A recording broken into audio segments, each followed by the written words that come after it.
Good morning students, class 8 बेटा second chapter हम कुछ कर चुके थे और थोड़ा सा बच गया था, उसके आगे देखिएगा।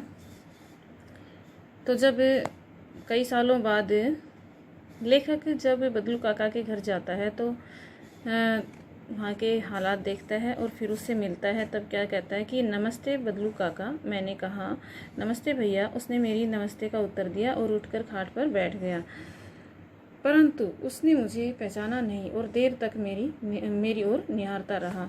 अब वो कई सालों बाद गया था तो उसका जो है शक्ल और उसका जो हाइट वगैरह जो है सब बदल चुकी थी। तो बदलू काका ने उसे पहचाना नहीं और वो भी कुछ बूढ़ा हो चला था, कुछ बीमार भी रहता था। तो उसने उसे पहचाना नहीं, इसलिए कई देर तक उसकी तरफ देखता रहा। बदलू फिर भी चुप रहा, मानो वह अपनी स्मृति पटल पर अतीत के चित्र उतार रहा हो, यानी कि वो याद करने की कोशिश कर रहा था। और तब वह एकदम बोल पड़ा, आओ आओ लल्ला बैठो, बहुत दिन बाद गांव आए। तो फिर उसने कई देर बाद उसे पहचान लिया। हाँ, इधर आना ही नहीं हो सका काका, मैंने चारपाई पर बैठते हुए उत्तर दिया। कुछ देर फिर शांति रही, यानी कि दोनों कुछ देर तक चुप रहे। मैंने इधर उधर दृष्टि दौड़ाई, न तो मुझे उसकी मछिया ही नजर आई और न ही भट्टी। मतलब उसने देखा कि जो पहले काम करता था उस तरह से बदलू काका अब काम नहीं कर रहे हैं। आजकल काम नहीं करते क्या काका? मैंने पूछा। नहीं लल्ला, काम तो कई साल से बंद है। मेरी बनाई हुई चूड़ियाँ कोई पूछे तब ना। गांव गांव में कांच का प्रचार हो गया है। अब वह कुछ देर चुप रहा, फिर बोला, मशीन युग है न भैया लल्ला, आजकल सब काम मशीन से होता है। खेत भी मशीन से जोते जाते हैं और फिर तो सुंदरता कांच की चूड़ियों में होती है, लाख में कहाँ संभव है। तो ये उसने अपने मन के विचार उसके सामने प्रकट किए। लेकिन कांच बड़ा खतरनाक होता है, बड़ी जल्दी टूट जाता है। मैंने कहा, नाजुक तो फिर होता ही है लल्ला। कहते कहते उसे खांसी आ गई और वह देर तक खांसता रहा। मुझे लगा उसे दमा है। अवस्था के साथ साथ उसका शरीर ढल चुका था। उसके हाथों और माथे पर नसें उभर आई थी, यानी कि उसका शरीर जो है वो क्या हो गया था, अब बूढ़ा हो गया था। जाने कैसे उसने मेरी शंका भांप ली और बोला, दमा नहीं है मुझे, फसली खांसी है, यही महीने 2 महीने से आ रही है, 10-15 दिन में ठीक हो जाएगी। तो लेखक कुछ इस बारे में सोच ही रहा था कि उसने उसके मन की बात कुछ जान ली और कहा कि नहीं, ये दमा नहीं है, बस कुछ खांसी है जो कुछ समय पश्चात ठीक हो जाएगी। मैं चुप रहा। मुझे लगा उसके अंदर कोई बहुत बड़ी व्यथा छुपी हुई है। मैं देर तक सोचता रहा कि इस मशीन युग ने कितने हाथ काट दिए हैं। कुछ देर फिर शांति रही जो मुझे अच्छी नहीं लगी। तो लेखक सोचता है कि मशीन युग आने से ना कितने लोग बेरोजगार हो गए हैं। हाथ कटना क्या होता है? बेरोजगार होना, ठीक है। तो इस तरह से, क्योंकि जब नहीं था ये मशीन युग तो बहुत सारे लोगों को जैसे हाथ का काम मिला हुआ था तो वो रोजगार पर लगे हुए थे। आम की फसल कैसी है आपका का? कुछ देर पश्चात मैंने बात का विषय बदलते हुए पूछा। अच्छी है लल्ला, बहुत अच्छी है, उसने लहक कर उत्तर दिया, यानी कि खुश होकर उत्तर दिया। और अंदर अपनी बेटी को आवाज़ दी, अरे रज्जो, लल्ला के लिए आम तो ले आ।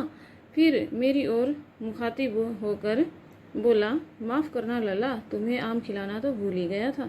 नहीं नहीं काका, आम तो इस साल बहुत खाए हैं। वाह वाह, बिना आम खिलाए कैसे जाने दूंगा तुमको। तो कहता है कि नहीं काका, मैंने आम तो इस साल बहुत खाए। तो कहता है कि बिना आम खाए जाने भी तो तुम्हें कैसे दूंगा। मैं चुप हो गया। मुझे वे दिन याद आए जब वह मेरे लिए मलाई रखता था। गाय तो अच्छी है न काका? मैंने पूछा। गाय कहाँ है लल्ला, 2 साल हुए बेचती, कहाँ से खिलाता। इतने में रज्जो, उसकी बेटी, अंदर से एक डलिया में ढेर सारे आम ले आई। यह तो बहुत है काका, इतने कहाँ खा पाऊंगा। मैंने कहा, वाह वाह। वह हंस पड़ा। शहरी ठहरे न, मैं तुम्हारी उम्र का था तो चौगुने आम एक साथ एक बखत में खा जाता था। तो उसकी बेटी जो है कई सारे आम ले आई थी। तो वो कहता है कि ये तो बहुत ज़्यादा है, मैं इतने नहीं खा पाऊंगा। तो वो हंसकर कहता है कि मैं जब तुम्हारी उम्र का था तो इससे चौगुने आम खा जाया करता था। आप लोगों की बात और है, मैंने उत्तर दिया। अच्छा बेटी, लल्ला को 4-5 आम छाँट कर दो, सिंदूरी वाले देना।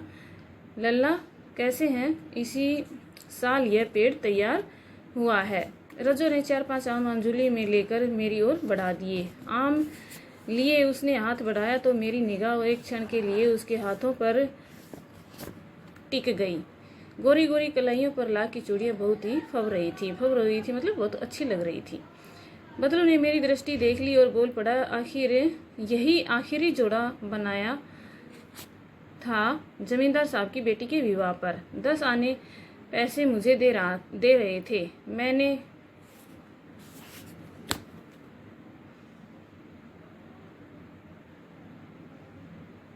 मैंने जोड़ा नहीं दिया। कहा शहर से ले आओ। मैंने आम ले लिए और खाकर थोड़ी देर बाद चला आया। मुझे प्रसन्नता हुई कि बदलू ने हार कर भी हार नहीं मानी थी। उसका व्यक्तित्व कांच की चूड़ियों जैसा न था कि आसानी से टूट जाए। तो क्या था कि देखो, लास्ट तक उसने लाकी चूड़ियाँ बनाई है और जब उसे बहुत कम पैसे मिल रहे थे तो उसने वो जोड़ा उसे बेचा ही नहीं। और तब लेखक ने को बड़ी प्रसन्नता हुई कि बदलू काका अब भी हार मानकर भी हार नहीं मानते, मतलब हार कर भी हार को नहीं मानते, अपने काम पर, अपने व्यक्तित्व पर डटे रहे थे। तो ये आपका सेकेंड चैप्टर यहाँ पर कंप्लीट होता है। Okay, thank you, have a nice day.